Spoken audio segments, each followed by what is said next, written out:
Hello friends, आज मैं आपके साथ इकोनॉमिक्स का एक और टॉपिक लेके आया हूँ और टॉपिक का नाम है इन्फ्लेशन। शुरू करने से पहले बता दूं कि चैप्टर का नाम भी है इन्फ्लेशन और इस वीडियो में मैं डिस्कस करूंगा इन्फ्लेशन होता क्या है, meaning, definition and types of inflation. ठीक है, किस हिसाब से पेपर में लिखना है मैंने उसी हिसाब से लिखा हुआ है और इस चैप्टर के सारे लिंक्स आपको इस वीडियो के डिस्क्रिप्शन में मिल जाएंगे। चलिए शुरू करते हैं। इन्फ्लेशन क्या होती है? अ परसिस्टेंट राइज इन प्राइस या प्राइजेस इज कॉल्ड इन्फ्लेशन। लगातार प्राइसेस का बढ़ना इन्फ्लेशन होता है। ये नहीं कि आज प्राइस बढ़ गया और कल प्राइस गिर गया, उसे इन्फ्लेशन नहीं कहेंगे। लगातार प्राइसेस बढ़ते रहेंगे over the period of time, उसे ही इन्फ्लेशन कहा जाएगा। Generally inflation is of two types, that is demand pull inflation and cost push inflation. आमतौर पे देखा गया है कि जो इन्फ्लेशन है उसके सिर्फ दो ही टाइप हैं, डिमांड पुल इन्फ्लेशन और cost push inflation. Demand pull inflation क्या होती है? डिमांड के बढ़ने की वजह से प्राइसेस बढ़ना। In demand pull inflation, rise in prices is mainly due to increased demand of goods. तो जब भी गुड्स की डिमांड या सर्विसेज की डिमांड बढ़ जाती है उसकी वजह से प्राइसेस का बढ़ना, तो उसे डिमांड पुल इन्फ्लेशन कहा जाता है। The main reasons of increase in demand are rapidly growing population, population का लगातार बढ़ना जिसकी वजह से डिमांड बढ़ती है। राइजिंग मनी इनकम, लोगों की इनकम बढ़ेगी तो भी डिमांड बढ़ेगी। Rising black money, black money बनेगा, ज़्यादा होगा ब्लैक मनी तो भी डिमांड बढ़ सकती है इकोनॉमी में। एक्सपेंशन ऑफ मनी सप्लाई, नए नोट छापना या मनी सप्लाई का बढ़ना due to any reason. Deficit financing, सरकार का नए नोट छापना एटसेट्रा। ये कुछ रीजंस हो सकते हैं जिसकी वजह से डिमांड बढ़ती है और डिमांड के बढ़ने से प्राइसेस बढ़ती हैं। नेक्स्ट आ जाता है कॉस्ट पुश इन्फ्लेशन। तो cost push inflation, rise in prices is due to increase in cost of production. तो कॉस्ट ऑफ प्रोडक्शन के बढ़ने से प्रोड्यूसर प्राइसेस बढ़ा लेते हैं, उसे कॉस्ट पुश इन्फ्लेशन कहा जाता है। Rise in cost of production is mainly due to hike in prices of inputs, क्या पता रॉ मटेरियल महंगे हो गए हों, इनडायरेक्ट टैक्सेस लग गए हों।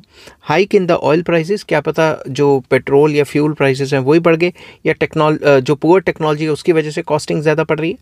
तो बेसिकली इन्फ्लेशन है लगातार प्राइसेस का बढ़ना। दो मेन टाइप्स हो सकते हैं, डिमांड पुल जो कहते हैं कि डिमांड के बढ़ने की वजह से प्राइस बढ़ेंगे, और कॉस्ट पुश जो कहते हैं कि कॉस्ट के बढ़ने की वजह से प्राइसेस बढ़ेंगे। अब अगर आपने पेपर में दो तीन जो इकोनॉमिस्ट या स्कॉलर्स हैं उनकी डेफिनेशन ऐड कर ली तो आपके अच्छे नंबर आएंगे। ठीक है, according to Peterson, the word inflation in the broadest possible sense refers to any increase in the general price level which is sustained and non-seasonal in character। तो पीटरसन का मानना ये था कि अगर हम ब्रॉडली हम इन्फ्लेशन को देखें तो इन्फ्लेशन का मतलब होता है जनरल प्राइस लेवल का बढ़ना, तकरीबन सारी चीज़ों के प्राइसेस का बढ़ना, और ये सस्टेन्ड रहेगा। ऐसा नहीं है कि ये एक सीज़न में बढ़ गया दूसरा गिर गया, ऐसा नहीं है। Over the period of time ये चलता रहेगा, मतलब बढ़ा रहेगा प्राइस। शेपिरो क्या कहते हैं? According to Shapiro, inflation is persistent and appreciable rise in general price level. तो शेपिरो का भी यही मानना था कि भाई जो इन्फ्लेशन है वो परसिस्टेंट, लगातार, और एप्रिशिएबल जो है प्राइसेस का बढ़ना, उसे ही जनरल प्राइस लेवल का बढ़ना और लगातार बढ़ना, over the period of time बढ़ना, उसे इन्फ्लेशन कहा जाता है।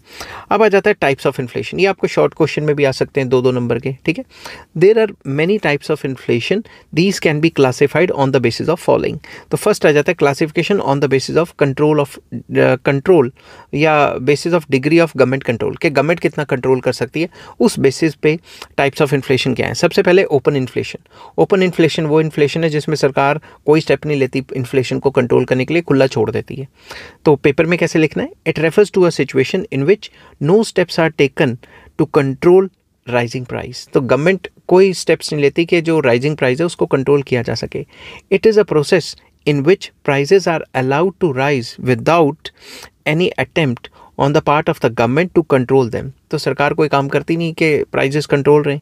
इन this situation prices continue to rise according to demand and supply conditions. तो इसमें प्राइसेस लगातार बढ़ते रहते हैं, डिमांड और सप्लाई की वजह से, किसी भी वजह से प्राइस बढ़ते रहते हैं।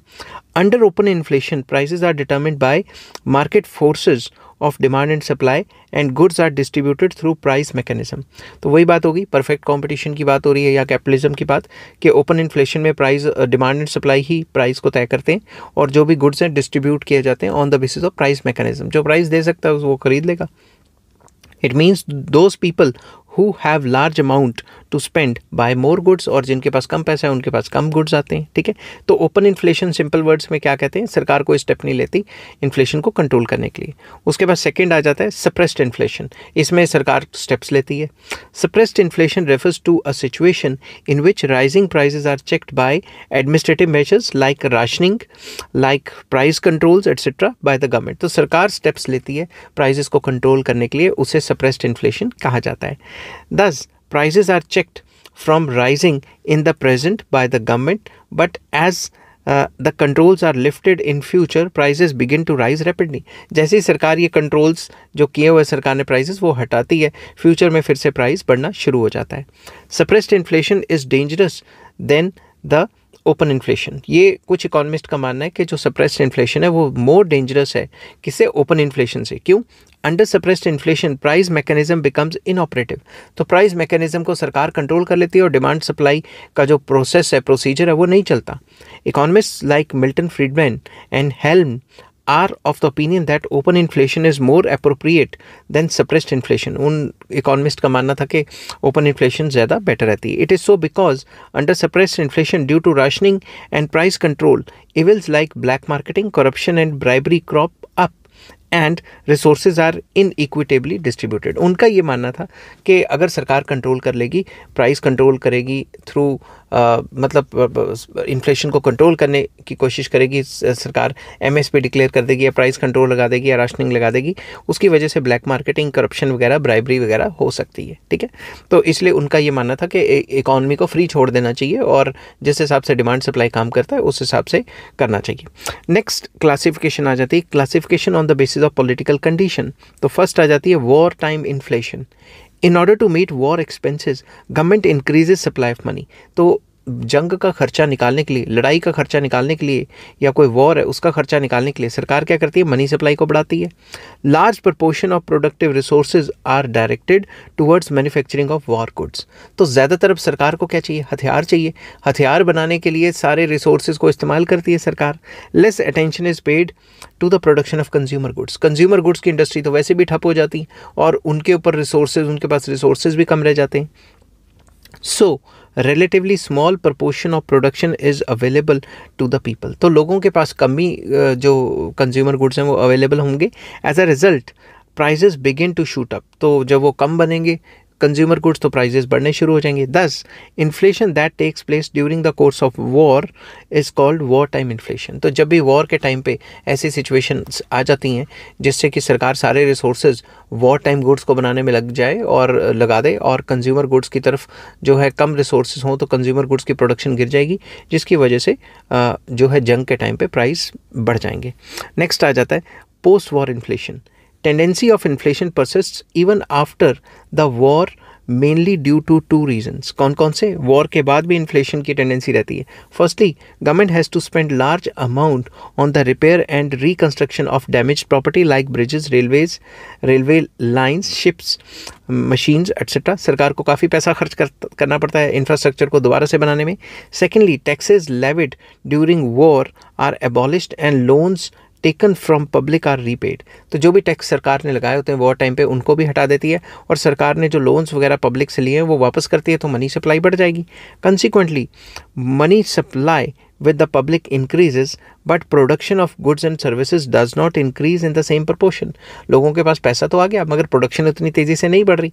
Thus prices continue to rise even after the war। War के बाद भी प्राइसेस लगातार बढ़ते रहते हैं। नेक्स्ट आ जाता है third point, peace time inflation. Very important. UDCs होता है अंडर डेवलप्ड कंट्रीज, ठीक है। Under developed countries need large resources for economic planning and development programs. तो अंडर डेवलप कंट्रीज़ को अपने देश को तरक्की कराने के लिए इकोनॉमिक प्लान्स बनाते हैं वो, तो प्लान को पूरा करने के लिए भी पैसा चाहिए और जो भी डेवलपमेंट प्रोग्राम्स होते हैं उनके लिए भी उनको पैसा चाहिए। In order to mobilize resources government has to resort to deficit financing. That is to meet the deficit in budget government prints more currency notes which leads to increase in money supply. तो ये सारा खर्चा पूरा करने के लिए सरकार नए नोट छापती है और नए नोट छापने से मनी सप्लाई बढ़ जाती है। It leads to rise in prices which is popularly known as peace time inflation. तो ये सरकार जब पीस टाइम पे नोट ज़्यादा छापती है तरक्की करने के लिए, तो उसकी वजह से लोगों के पास पैसा ज़्यादा हो जाता है और पैसा ज़्यादा होने की वजह से भी महंगाई आ जाती है। इसको पीस टाइम इन्फ्लेशन कहते हैं। तीसरा आ जाता है classification on the basis of rate और स्पीड ऑफ इन्फ्लेशन। तो सबसे पहला क्रीपिंग। क्रीपिंग क्या होता है? रेंगना। It refers to that inflation where in prices rise very slowly, prices बहुत स्लो रेट पे बढ़ते हैं। Such an inflation is not detrimental to the economy. ऐसी इन्फ्लेशन जो है इकॉनमी को नुकसान नहीं पहुंचाती। It is not only beneficial to the economy but is also considered essential to some extent. तो कुछ इकोनॉमिस्ट का तो ये भी मानना है कि बेनिफिशियल तो है ही है, नॉट ओनली बेनिफिशियल, इकॉनमी के लिए बेनिफिशियल तो है but it is essential to some extent. थोड़े थोड़े प्राइजेस बढ़ने ही चाहिए ताकि प्रोड्यूसर्स को इंकरेजमेंट भी मिले। Some economists are of the view that up to 3% per annum rise in prices can be called creeping inflation. तो कुछ इकोनॉमिस्ट का मानना ये है कि अगर अप टू 3% प्राइजेस बढ़ें किसी भी इकॉनमी में तो उसे क्रीपिंग इन्फ्लेशन कहा जाता है। They regard it appropriate and desirable in the interest of national development। वो ये कहते हैं कि तकरीबन 3% प्राइस बढ़े या उससे कम बढ़े तो ये नेशनल डेवलपमेंट के लिए भी ठीक है। Some other economists apprehend danger from creeping inflation as it may assume alarming proportions। कुछ इकोनॉमिस्ट ये भी मानते हैं कि अगर लगातार 3% से प्राइस बढ़ते रहे तो over the period of time ये स्पीड बढ़ भी सकती है। समझ की बात। नेक्स्ट आ जाता है वॉकिंग इन्फ्लेशन। जब इन्फ्लेशन की स्पीड क्रीपिंग मतलब रेंगने से ज़्यादा हो जाती है उसको कहते हैं वॉकिंग। तो इसमें क्या होता है? When price rise becomes intense and quantum of inflation gains momentum it is called walking inflation. जब प्राइस राइज इंटेंस हो जाए और जो स्पीड ऑफ प्राइस राइज है वो काफ़ी बढ़ जाए उसे हम वॉकिंग इन्फ्लेशन कहते हैं। कितनी स्पीड बढ़ जाए? When price rise is between 3 to 8% per annum it is called walking inflation. अगर प्राइसेस 3% से 8% के बीच में बढ़ गए तो उसे वॉकिंग इन्फ्लेशन कहते हैं। इससे ऊपर आ जाता है रनिंग और galloping inflation. When there is rapid increase in prices in a very short period, it is called running inflation। काफ़ी कम टाइम पीरियड में प्राइजेस काफ़ी तेज़ी से बढ़ जाएं तो उसे रनिंग इन्फ्लेशन कहते हैं। ये कब होता है? In this case the rate of inflation is between 8 to 15% per annum. तो तकरीबन 8 से 15% प्राइजेस बढ़ जाए वो भी वेरी शॉर्ट पीरियड में तो उसे रनिंग या गैलोपिंग इन्फ्लेशन कहा जाता है। सच an inflation has an adverse effect on middle and poor classes. तो जो मिडिल क्लास लोग हैं और जो पुअर क्लास लोग हैं उनका सारा पैसा खर्च हो जाएगा इस सिचुएशन में। इट डिस्करेजेस सेविंग, क्योंकि सेविंग तो कर ही नहीं पाएंगे लोग, खाने पीने पे ही खर्चा इतना हो जाए करेगा। Such situation warrants stringent measures to curb inflation. तो सरकार को आगे आके ऐसी इन्फ्लेशन को कंट्रोल करना चाहिए। नेक्स्ट आ जाता है हाइपर इन्फ्लेशन। ये उससे भी ज़्यादा तेज़ होगी। It refers to a situation when the prices rise at an unexpected rate. लोगों ने एक्सपेक्ट भी नहीं किया था उतनी तेज़ी से प्राइस बढ़ गए। एग्जाम्पल जैसे जो हाउसिंग मार्केट है या फिर जो लैंड मार्केट है, ज़मीनों के रेट कितनी तेज़ी से बढ़ रहे हैं, घरों के रेट कितनी तेज़ी से बढ़ गए पिछले कुछ सालों में। There is an escalation of price rise, काफ़ी तेज़ी से बढ़ गए प्राइजेस। एक्सेलेट कर गए या एस्केलेट कर गए, एक ही बात है। It is called hydra headed monster to inflation. तो बेसिकली इसको हाइड्रा हेडेड मॉन्स्टर भी कहा गया कि प्राइजेस कितनी तेज़ी से बढ़ गए कि समझ ही नहीं आया। It puts the entire economy out of gear. Prices may rise over 100 times over a period of 1 year। एक साल में 100 गुना से ज़्यादा प्राइजेस का बढ़ना। This results in utter confusion in the economy. इससे इकॉनमी में और ज़्यादा कन्फ्यूजन क्रिएट होती है।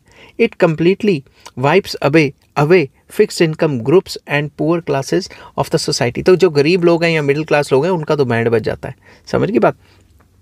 नेक्स्ट आ जाता है classification on the basis of scope के बेसिस पे। तो पहला आ जाता है सेक्टोरल और स्पोरेडिक इन्फ्लेशन।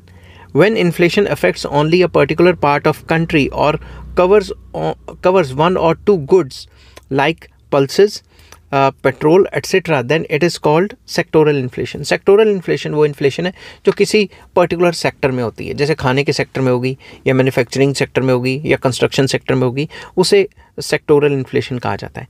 कॉम्प्रीहेंसिव इन्फ्लेशन जो सारे सेक्टर्स में हो, हर एक जगह पे आ जाए। When inflation is not confined to a specific part of the country या economy or a few goods but engulfs the entire economy या entire country and all goods, then it is called comprehensive inflation। मतलब जब सारे के सारे goods में या सारी की सारी economy पे या whole country पे inflation आ जाए, सारे goods महंगे हो जाए, तो उसे comprehensive inflation कहा जाता है। नेक्स्ट आ जाता है classification on the basis या according to the process of rise in price। तो सबसे पहला आ जाता है wage induced inflation, very important। दो नंबर में ये सारे आ सकते हैं। Powerful labor organizations have strong bargaining power with employers, तो जो लेबर यूनियंस होती हैं और अगर वो पावरफुल होंगी तो वो बार्गेनिंग करती हैं एम्प्लॉयर्स के साथ, जो फैक्ट्रीज के मालिक हैं उनके साथ। They succeed in getting their wages increase, हड़तालें करते हैं या स्ट्राइक्स करते हैं, उसकी वजह से उनके प्राइस जो वेजेस हैं बढ़ जाते हैं। This results in higher cost of production and increase prices, तो जब उनकी कॉस्ट ऑफ प्रोडक्शन ही बढ़ जाएगी तो एंटरप्रेन्योर्स प्राइसेस बढ़ा देंगे, तो इसे क्या कहते हैं, wage induced inflation. Such a rise in price is called wage induced inflation, क्योंकि वेजेस बढ़ गई जिसकी वजह से प्रोड्यूसर्स की कॉस्ट बढ़ गई, कॉस्ट बढ़ेगी तो वो प्राइसेस बढ़ा देंगे। नेक्स्ट आ जाता है प्रॉफिट इंड्यूस्ड और markup inflation. Some big companies make cartel, very important, जो कुछ बड़ी बड़ी कंपनीज है वो आपस में कार्टेल बना लेती हैं और फिक्स कर देती हैं prices of the products by adding huge margins, वो कह देती हैं इससे कम तो बेचना ही नहीं। This act is called markup, इस एक्ट को मार्कअप कहा जाता है। These companies keep the markup quite high, ये जो आपस में कार्टेल बना लेते हैं तो ये जो मार्कअप है उसको काफ़ी हाई रख देते हैं। Consequently prices of the commodities rise very high and inflation takes place. Such an inflation is called markup inflation. आपने कभी भी देखा है जब आप प्रॉपर्टी खरीदने जाते हो तो जो प्रॉपर्टी का जो माफिया होता है वो आपस में इतनी प्रॉपर्टियां खरीद के बैठे होते हैं, प्रॉपर्टी डीलर्स, कि वो आपस में एक टाइप का कार्टेल बना लेते हैं कि भाई इससे नीचे तो बेचना ही नहीं, जिसने खरीदना है खरीद ले, नहीं खरीदना ना खरीदे, और अगर मार्केट में उससे सस्ती प्रॉपर्टी आती है तो वो खुद ही खरीद लेते हैं, समझ की बात, और एक हाई प्राइस सेट कर देते हैं जिसकी वजह से इन्फ्लेशन आ जाती है। उसे प्रॉफिट इंड्यूस्ड इन्फ्लेशन या मार्कअप इन्फ्लेशन कहा जाता है। नेक्स्ट आ जाता है deficit induced inflation. Such an inflation is the outcome of the deficit financing bye the government. जब भी सरकार अपना बजट बनाती है और उस बजट में सरकार घाटा करती है तो घाटे को पूरा करने के लिए सरकार क्या करती है, नए नोट छापती है। नए नोट छापेगी तो उससे भी तो आपका मतलब मनी सप्लाई बढ़ेगा और इन्फ्लेशन हो जाएगी। It takes place due to increase in money supply in the wake of deficit financing without any corresponding increase in the supply of goods and services. तो जब सरकार ने अपना घाटा पूरा करने के लिए नोट छापे या फिर बाहर से लोन लेके आई और उसको इकॉनमी में इन्फ्यूज़ कर दिया तो मनी सप्लाई तो बढ़ गई ना।